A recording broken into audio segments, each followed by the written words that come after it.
အားလုံးပဲမင်္ဂလာပါဒီနေ့ဗီဒီယိုမှာတော့ cloud storage ဆိုတာဘာလဲဘာကြောင့်သုံးသင့်တာလဲဆိုတာကိုဝေမျှသွားခြင်းပါတယ်ဒီနေ့ခေတ်လူငယ်လူကြီးအားလုံးနားလေကျွမ်းသင်တဲ့နည်းပညာတစ်ခုလို့ထင်ပါတယ် cloud storage ဆိုတာကကျွန်တော်တို့ရဲ့ data တွေကို internet ပေါ်က server သို့မဟုတ် storage device တစ်ခုခုမှာ internet ကနေတစ်ဆင့်သိမ်းဆည်းလို့ရတာကိုကျွန်တော်တို့ cloud storage လို့ခေါ်ပါတယ်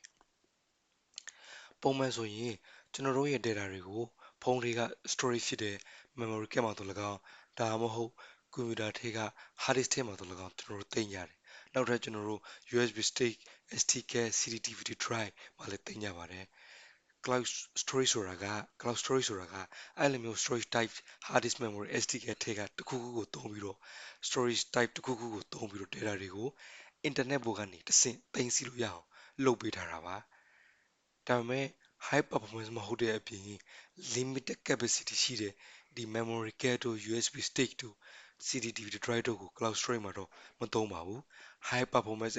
and scalability ဖြစ်တဲ့ဒီ SSD လို့ hard disk မျိုး D drive တို့လို hard disk မျိုး D drive တို့လိုမျိုး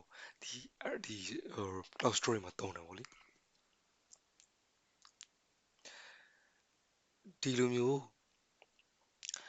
internet ပေါ်ကနေ storage server တွေပေါ်မှာ data တွေသိမ်းဆည်းတာကို cloud storage လို့ခေါ်သလိုဖုန်းတွေက memory card တို့ကွန်ပျူတာထဲက hard disk ထဲမှာသိမ်းတာတို့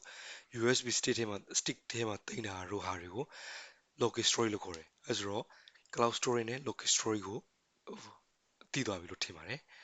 အဲဆိုတော့တစ်ခုချင်းစီမှာတော့အားနည်းချက်အားသာချက်ရှိပါတယ် accessibility နဲ့ပြောရရင်ကျွန်တော်အခုသုံးနေတဲ့ကွန်ပျူတာရဲ့ local storage hard disk ထဲမှာသိမ်းထားတဲ့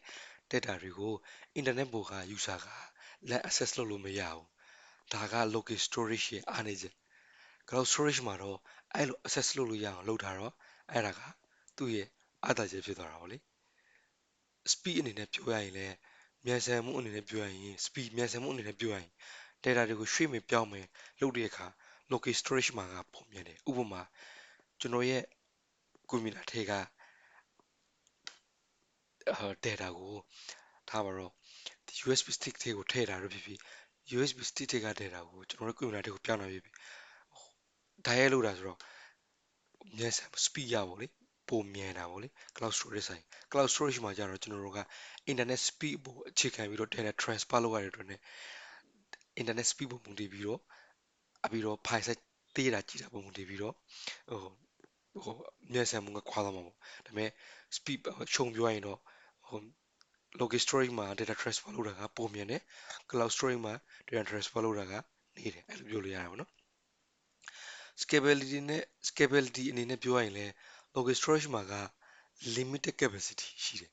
ဥပမာကျွန်တော်တို့မှာ 500 SSD hard disk တစ်လုံးရှိတယ်ဆိုပါစို့အဲ့ဒါပြည့်သွားရင်ကျွန်တော်တို့ data ထည့်ဖို့အတွက်နောက်ထပ်တစ်လုံးဝေရမယ်ဆိုတော့ဘယ်လိုဆိုရင်ဝေရမယ့်ဥစ္စာတွေကျွန်တော်တို့ကဟာတွေကျွန်တော်စဉ်းစားရတာပေါ့လေအကုန်လုံးဒီ back ကိစ္စတွေပါတယ်အကုန်လုံးစဉ်းစားရတယ်ဒီ cloud storage မှာကကျွန်တော်တို့ဘာမှစဉ်းစားစရာမလိုဘူးကိုလိုချင်တဲ့ storage ကိုချက်ချင်းကိုလိုသလောက်တိုးလို့ရတယ်ဒါပေမဲ့လစဉ်ကြီးသို့မဟုတ်ကျွန်တော်နှစ်စဉ်ကြီးပေးပြီးတော့ကျွန်တော်ဝေရတာပေါ့နောက်တဲ့ကျွန်တော် security နဲ့ပြောရရင်လည်း cloud storage မှာကဒီ cloud storage service တွေကိုဝန်ဆောင်မှုပေးနေတဲ့ provider တွေကလုံခြုံအောင် data တွေလုံခြုံအောင် encrypt လုပ်ထားတဲ့ feature တွေပြီးတော့ data တွေကိုဆုံးရှုံးမှုမဖြစ်အောင် automatic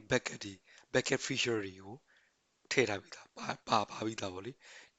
ဒီ feature တွေကလည်း cloud storage service တွေကိုဝန်ဆောင်မှုပေးတဲ့ provider ပေါ်မူတည်ပြီးတော့feature တွေကလည်းအနေနဲ့မြတ်ကွာတာပေါ့ပြီးတော့ကျွန်တော်တို့ဒီ storage device ပေါ်မှာတင်ထားတဲ့ file တွေကိုတယောက်နဲ့တယောက်collaboration လုပ်တာပေါ့လေတယောက်နဲ့တယောက် share ပြီးတုံးတာတော့ပါတော့လေလွယ်လွယ်ကူကူနဲ့ကျွန်တော်တို့ကလုပ်လို့ရတယ်ဆိုတော့internet ပေါ်မှာ cloud storage service လို့ရိုက်ထည့်လိုက်ရင်အများကြီးထွက်လာလိမ့်မယ်အဲ့မှာလူသုံးများတဲ့ cloud storage service ကတော့ Google Drive တို့ Dropbox တို့ Microsoft OneDrive တို့ Apple iCloud တို့ပေါ့လေဆိုတော့ဒီမှာတော့ကျွန်တော်တို့ Google Drive မှာဆိုရင် free storage က pre storage က free အနေနဲ့က 15GB ရတယ် Dropbox ဆိုတော့ 2GB Micro OneDrive က 5GB Apple iCloud က 5GB ပဲသူတို့ပေးထားတဲ့ pre storage ထက်ပိုလိုချင်နေဆိုတော့ကျွန်တော်တို့ကကျွန်တော်တို့လိုချင်တဲ့လောက် storage ကိုကျွန်တော်တို့ expand လုပ်ထပ်တိုးပြီးတော့ကျွန်တော်တို့ဝေလို့ရတယ်ဆိုတော့အဲ့တိုင်းဟောထားပါတော့ကျွန်တော်တို့ Google Drive သုံးမယ်ဆိုရင် Google ကပေးတဲ့ feature တွေကိုကြိုက်တယ်ဟုတ်လား Google Drive ကိုသုံးမယ်ဆိုရင်ကျွန်တော်တို့ free အနေနဲ့ 15GB ရမယ် 15GB ထက်လို့ခြင်းတယ်ပို့လို့ခြင်းတယ်ဆိုရင်တော့ကျွန်တော်တို့ကပတ်စံပေးပြီးတော့လစဉ်ကြီးဖြစ်ဖြစ်နေ့စဉ်ကြီးဖြစ်ဖြစ်ပေးပြီးတော့ကျွန်တော်တို့လိုသလောက်ထည့်ဝေလို့ရတယ်เนาะဆိုတော့ကျွန်တော်တို့ပြန်ရှုံးပြောရရင်တော့အင်တာနက်ပေါ်က storage server သို့မဟုတ် storage device တစ်ခုခုပေါ်မှာ data တွေကိုအင်တာနက်ပေါ်ကသိမ်းဆည်းလို့ရအောင်လုပ်ထားတာကို cloud storage လို့ခေါ်တယ် cloud storage ဆိုတာဘာကြောင့်သုံးသင့်လဲဆိုတော့နံပါတ်1ကိုယ့်ရဲ့ data တွေကိုအင်တာနက်ရှိတဲ့ဘယ် device ကဖြစ်ဖြစ်ဘယ်အချိန်မှဆို access လုပ်လို့ရတယ်နံပါတ်2 security ရဆိုရင်လည်းကိုယ့်ရဲ့ data တွေကို encrypt လုပ်ထားတဲ့ feature တွေပါတယ်ပြီးတော့ automatic backup feature တွေလည်းပါတယ်ဒါကြောင့်သုံးသင့်တယ်ဗောလေပြီးတော့ personal ကိုယ့်ရဲ့ personal အတွက်တော့မဟုတ်တို့၎င်းဗောလေဒီ sporting အတွက် data တွေသိမ်းဖို့ဆိုရင်ဥပမာ server တွေဝယ်ပြီးတော့ server တွေဝယ်ကျွမ်းကျန်တဲ့ဝန်ထမ်းတွေငှားပြီးတော့ဒီအဲ့လိုမျိုးဒီ cloud storage device ဖြစ်အောင် setup လုပ်เสียမလိုဘူးအဲ့လိုမျိုးလုပ်တယ်ဆိုရင်ကျွန်တော် person တွေအများကြီးကုန်တယ်ဝန်ထမ်းက maintenance ကအများကြီးကုန်တယ်ဗောလေ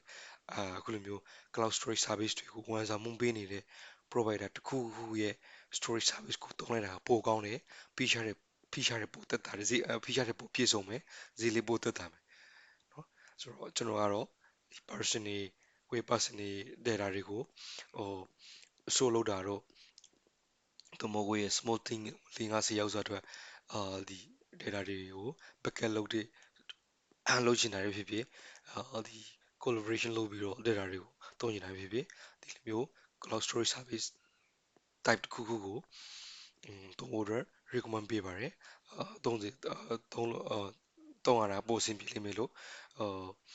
ထင်ပါတယ်ဆိုတော့နောက်ဗီဒီယိုမှာကျွန်တော်တို့ Google နဲ့ OneDrive Cloud Storage အကောင့်ဖွင့်နည်းရဲ့အသုံးပြုနည်းတွေကိုတင်ပြပေးသွားပါမယ်ဝေမျှပေးသွားပါမယ်ဗီဒီယိုကိုအဆုံးထိကြည့်ပေးတဲ့အတွက်ကျေးဇူးအများကြီးတင်ပါတယ်နောက်ဗီဒီယိုမှာပြန်ဆုံကြပါမယ်ကျေးဇူးပါ